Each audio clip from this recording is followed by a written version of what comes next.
안녕하세요. 세상의 모든 돈을 복사하는 남자 돈봉나입니다. 오늘 브리핑 그 어느 때보다도 중요합니다. 다가오는 CPI가 있죠.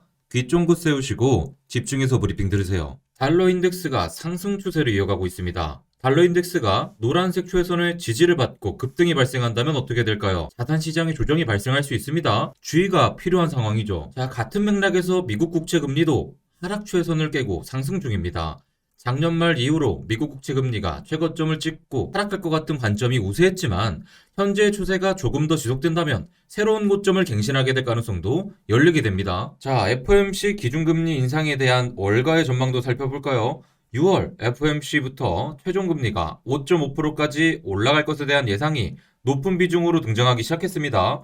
지난번 CPI가 좋게 나온 이후로 2023년의 최종금리가 5%에 그칠 것이라는 예상이 지배적이었는데요. 최근 노동 데이터가 매우 강하게 나온 이후로 최고금리가 5.25%가 될 것이라는 전망이 더 생기니 이제는 그 전망이 5.5%까지 올라가게 된 것이죠. 연준이 긴축 통화 정책을 시작한 이후로 많은 경제학자들은 고공비행하는 미국 경제가 연착륙할지 아니면 경착륙할지를 두고 논쟁을 벌여왔습니다. 하지만 뜨거운 고용 데이터가 나온 이후로 일부 경제학자들은 불과 몇 주 전에는 불가능해 보였던 세 번째 시나리오에 대한 가능성을 지적하고 있습니다. 바로 연착륙도 경착륙도 아닌 무착륙 시나리오입니다. 무착륙이란 경기 침체 없이 연준의 금리 인상 기조가 올해 중에 꺾이지 않고 유지된다는 관점인데요. 경제 리서치 회사인 르네상스 매크로의 경제학자인 닐 두타는 무착륙 시나리오가 현실이라고 말하고 있습니다. 많은 연준 관계자들이 여전히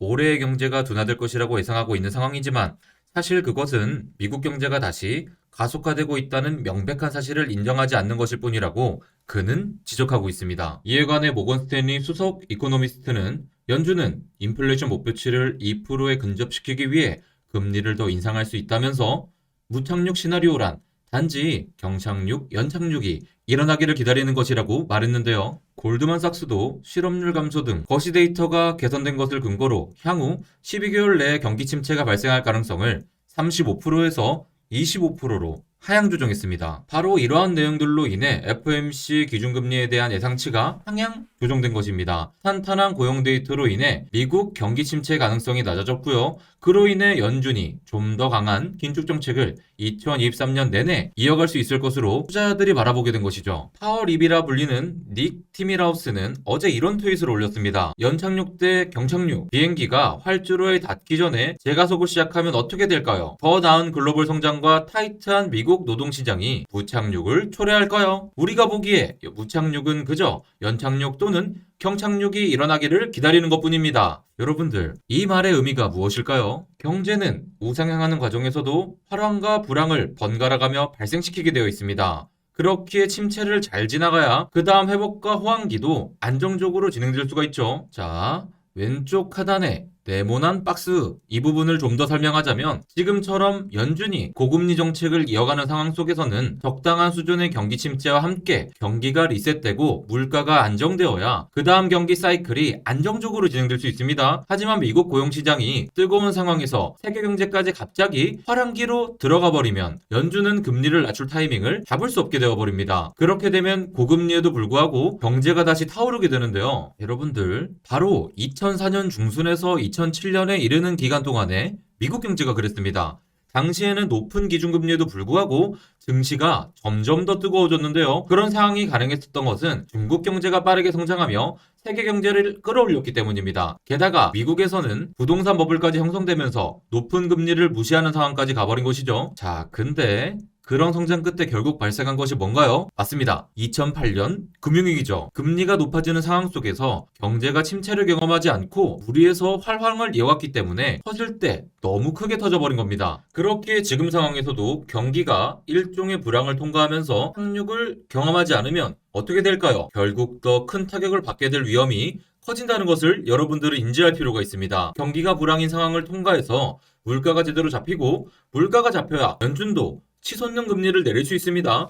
그 상황에서 다시 회복을 시작하면 경제는 안정적으로 오랜 기간 회복과 호황을 이어갈 수 있지만 지금처럼 물가가 해결되지 않은 상태로 다시 호황에 들어가면 어떻게 되겠습니까? 2008년과 같은 위기를 경험할 가능성이 높겠죠? 그러면 큰일 납니다. 그것을 잘 알기에 닉 미라우스는 무착륙이 그저 연착륙 또는 경착륙이 일어나기를 기다리는 것뿐이라는 표현을 사용한 거죠. 자, 여러분들, 건강이 안 좋아졌다는 신호가 생겼을 때는 어떻게 해야 됩니까? 병원에서 검사도 받고 필요하면 입원 치료도 받는 것이 정상이죠. 그런데 여러분들, 그런 정상적인 회복 과정 없이 너무 바쁜 학업, 업무 때문에 어쩔 수 없이 입원과 회복은 못하고 에너지 드링크로 버티며 잠을 안 자는 생활을 이어가다 보면 어떻게 됩니까?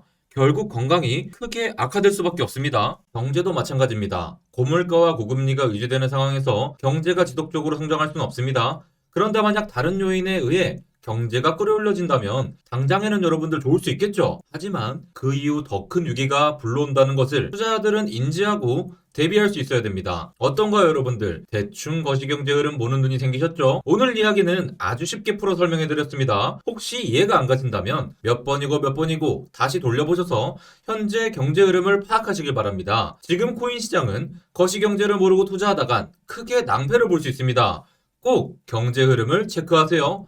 자, 이제 비트코인에 대해서 이야기해 보겠습니다. 판타라 캐피탈의 창립자인 CEO 댄 모어헤드는 비트코인과 알트코인의 저점이 이미 지나갔으며 7번째 상승 주기를 시작하고 있다고 말했습니다. 지난 2월 8일에 올린 블록체인 레터에서 그는 2023년이 신뢰 재구축의 해가 될 것이라고 전망했습니다. 비트코인은 1월에 상당한 회복세를 보였지만 여전히 많은 시장 참여자들은 큰 하락이 한 번 더 남았으며 또 다른 저점을 형성할 수 있을 것으로 예상하고 있는데요. 하지만 댄 모어헤드는 지금 자신있게 이렇게 말하고 있습니다. 판테라는 10년의 비트코인 사이클을 겪었고 저는 35년 동안 비슷한 사이클을 겪었습니다.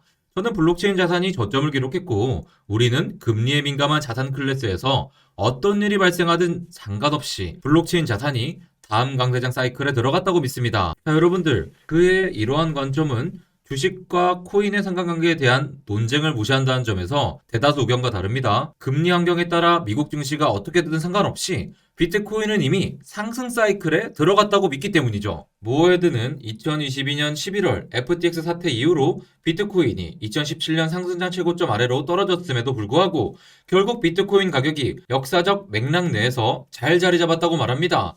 이 차트에서 검은색으로 표시된 부분이 하락장이고요.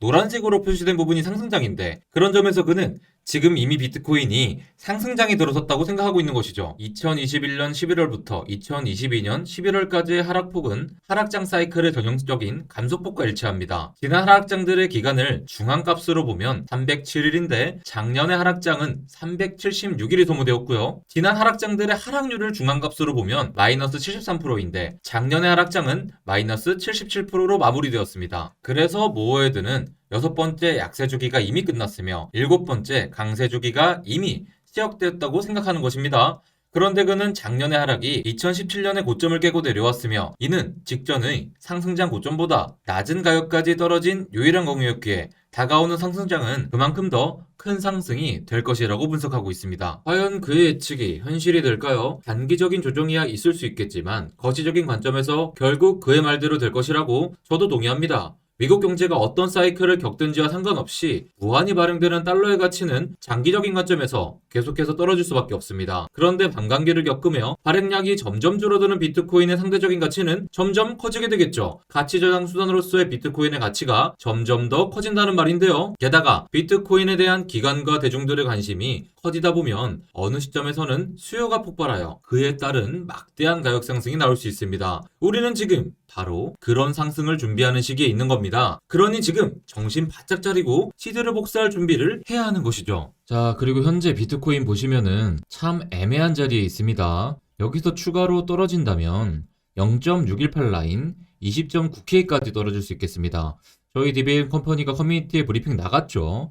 여기 위에 매물대까지 터치하고 이렇게 떨어지나 혹은 여기서 바로 꺾여서 떨어지나 일단은 여긴 한번 터치하지 않을까라는 생각을 갖고 있습니다. 좀 더 디테일한 브리핑은 내일 아침 라이브 방송에서 이어집니다. 다음 주부터 DBN 컴퍼니 공부방이 시작됩니다. 관련해서 배우는 내용은 손익비 트레이딩, 그리고 리스크 관리, 자금 운용 방법 등 여러 가지 핵심적인 트레이딩 기술들을 알려드립니다. 자, 그리고 크립토 트레이딩 팀원도 모집하는데요. 해당 내용이 궁금하신 분들은 커뮤니티 입장하시면 됩니다. 커뮤니티 입장은 오늘 영상 고정 댓글에 이렇게 고정해 두겠습니다. 그러면 우리 내일 아침 라이브 방송에서 만나겠습니다. 안녕.